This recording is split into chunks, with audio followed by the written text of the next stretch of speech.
In 2016, under the Obama administration, FMCSA weakened enforcement of the federal English language requirement for commercial drivers. A violation that was supposed to trigger a mandatory out-of-service order was reduced to a simple citation.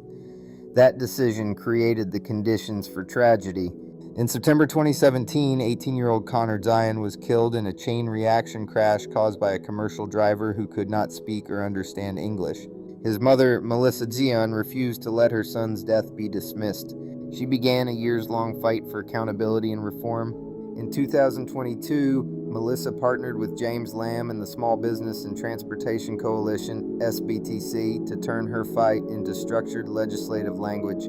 Together, they created the first draft of what would become Connor's Law, restoring mandatory nationwide enforcement of the English language rule. Throughout 2023 and 2024, SBTC refined the bill while Melissa continued supporting the mission.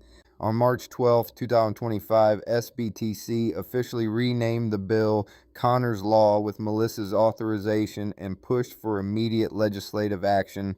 On May 23, 2025, Connor's Law was introduced in the U.S. House as H.R. 3608, but Congress did not pass Connor's Law.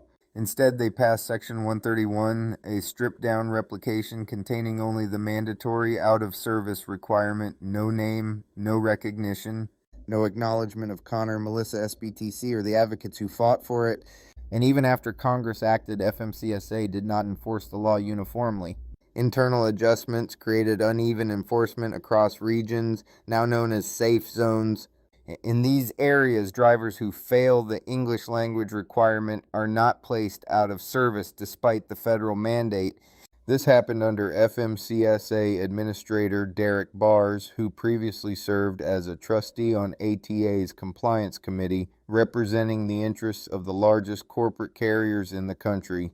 When Bars was nominated, I publicly warned that his prior role could pose a conflict of interest.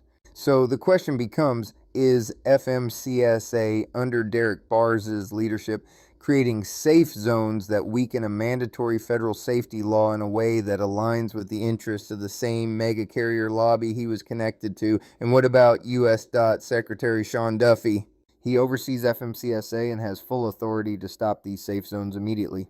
So the question must be asked, if FMCSA is weakening a mandatory federal law, why isn't Secretary Duffy stepping in to enforce the law as written?